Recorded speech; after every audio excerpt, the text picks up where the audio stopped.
beginning. I am going to start asking you to name on the record. My name is Anna Rodonski. Good morning, Your Honor.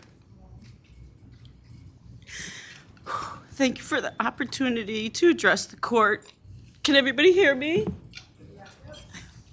Our family would like to thank the jury, Attorney Stein, Attorney Durso, Inspector Winkler, Inspector Hyatt, the entire state attorney's office, Ansonia Police Department, members of the FBI, and both victims' advocates for Mika Fountain and Jenny Abuto, and all who took the stand in this trial.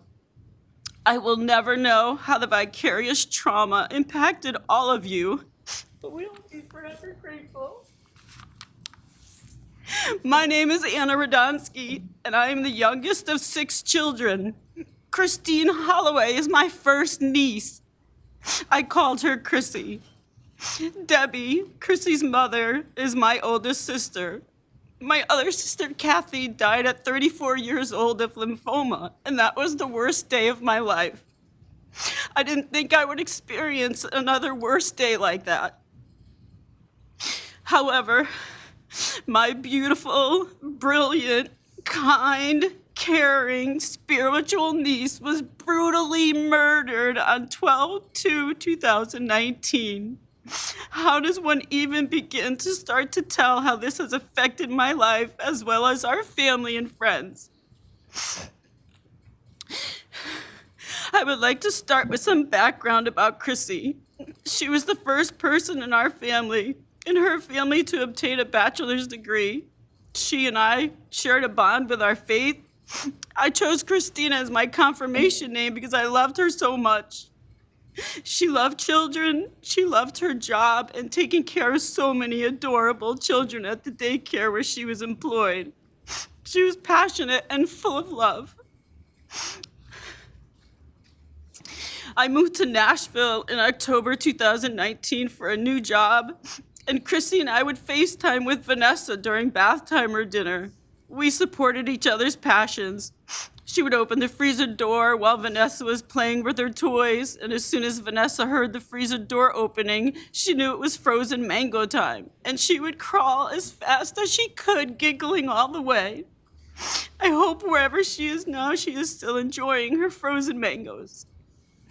On 12/2/2019, Chrissy was taken away from us, and Vanessa has yet to be found. My sister, Debbie, was left devastated and in shock. They say the worst pain is a mother losing their child. I watched my mom suffer through the loss of my sister, 34 years old, and now I watch my other sisters suffer through that same loss without Chrissy, and then some, with Vanessa still missing. Not to mention that 8 months after Chrissy was murdered, on August 7th, 2020, my oldest nephew, Chrissy's brother, John Holloway, lost his battle with gastric cancer, leaving his daughter behind for us to raise. Again, my sister lost another child, and Vanessa is still missing.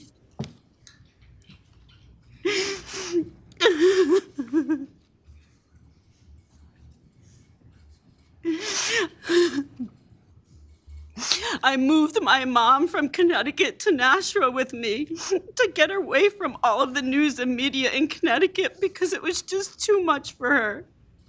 Chrissy was her first grandchild, and her great-granddaughter is missing. I listened to her cry, and we would hold each other as tight as we could, and the tears would continue and continue. There is nothing to say, just tears. She would say, "Anna, why? Why?" There is no answer, still no answer. My mom is my best friend, and she passed away in August 2023 at 97 years old. I wanted her to stay here forever, but I'm grateful that she didn't have to witness this trial. I know she is in heaven with her husband and my sister Kathy, and Chrissy and John Holloway, and I know that they are taking care of each other. In preparation for Chrissy's funeral, Our, t- our family tackled it as a team. We each had a job to do, and my task was to go to the Gates of Heaven Cemetery and make the arrangements. As we drove that day, so many thoughts were going through our hearts and souls. Vanessa's still missing. When we arrived at the cemetery, we were welcomed by the staff with opening and caring arms. We had to ask them if there is a way they could dig the hole for Chrissy a little bit deeper in case Vanessa had to join her. Let me repeat that. We had to ask if they could dig the hole a little deeper in case Vanessa would be joining her. Nobody should ever have to think about asking that question. Nobody. How does one go on? I recall packing my suitcase to come home after Chrissy was murdered. I packed warm winter clothes and boots because I thought I would be looking for Vanessa in the cold woods. I packed clothes for a wake and funeral for my 43-year-old niece. It all seemed surreal. I walked through the airport looking for Vanessa. Stephen and I took on the task of cleaning Chrissy's apartment once released from the police and detectives. I will never forget when we opened the door and broke down crying in each other's arms. Once again, we had to carry on. As we were cleaning the apartment, we would go to the kitchen sink and wash our hands. I noticed water coming out from under the sink. A piece of the pipe was missing and there was no bucket anywhere. I thought this was weird. I thought to myself that perhaps the police took it to see if there was any evidence on it from someone else washing their hands. It was not until the trial that I learned that the pipe was removed with the garbage disposal and my brilliant niece's skull pieces were located. Well, most of the pieces anyway. I have PTSD from the sound of garbage disposals now, and I jump out of my skin. I can't wash a pot after having beets for dinner because the beet juice in the sink reminds me of blood. Stephen and I cleaned and packed up the apartment, taking multiple breaks as we had to hold each other up from sadness, shock, and exhaustion.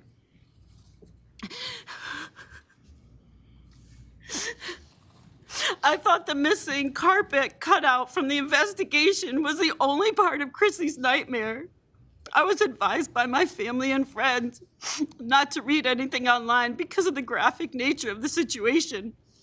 I cleaned the bathroom with Stephen, only to find out during the trial for the first time that Chrissy's body was found in the bathroom and the carpet cutout was just the beginning of her torture. How has this affected me? Emotionally, I have anxiety, depression, and PTSD. I have a psychiatrist and a therapist, and I'm on 3 medications to help me. I have severe insomnia, and I feel like someone is going to walk behind me and kill me every night when I go to sleep. I added an alarm to my apartment. I got a weighted blanket.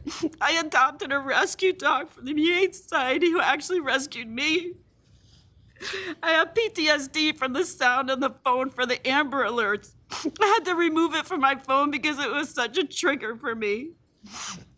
I had a friend, Patrick, move in with me to help me feel safe. He couldn't be here today because his flight was yesterday to go home. He too rescued me. I had just started a new job and relocated to Nashville, and I couldn't just pack my bags and run home to my family. Instead, I had to carry on in anger, sadness, and fear for years. I am a cardiology physician assistant, and I am an expert at my job, sir. I am an expert at my job. I had to remove myself from the courtroom to avoid being present for the medical examiner's testimony, as I would know exactly what she was describing, and I didn't want to know more than I already found out. One day during the trial, my sister and I stepped out of the courtroom because of the graphic detail. We were sobbing uncontrollably, and this young man came up to us and said, "I don't know what you're going through, but would you like a hug?" We held him so tight and cried so hard. And then I told him the story. He now has Vanessa's story too, and I thank the Lord for the kindness in his heart I really think that was Chrissy sending him to us.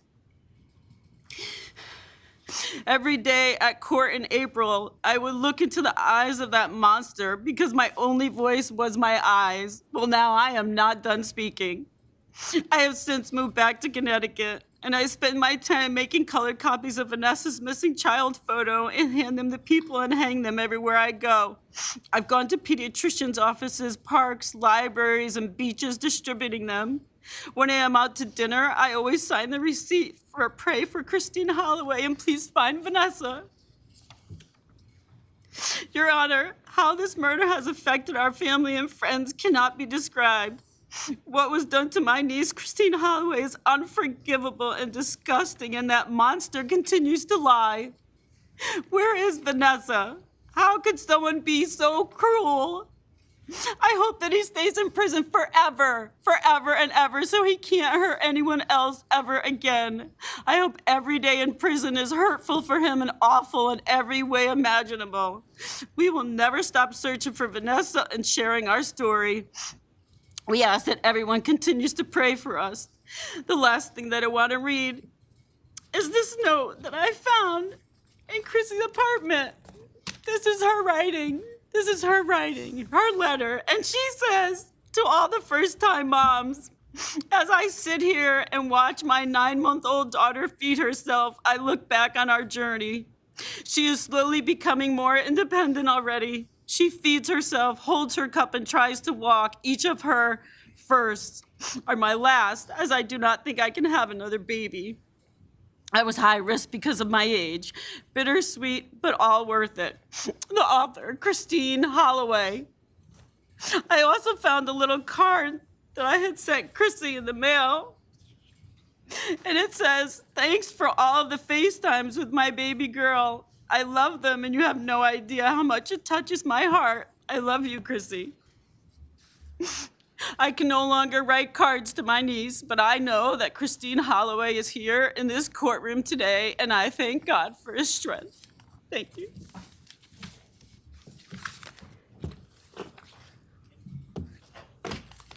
The next letter being presented is by Deputy Stephen Holloway will be providing that letter.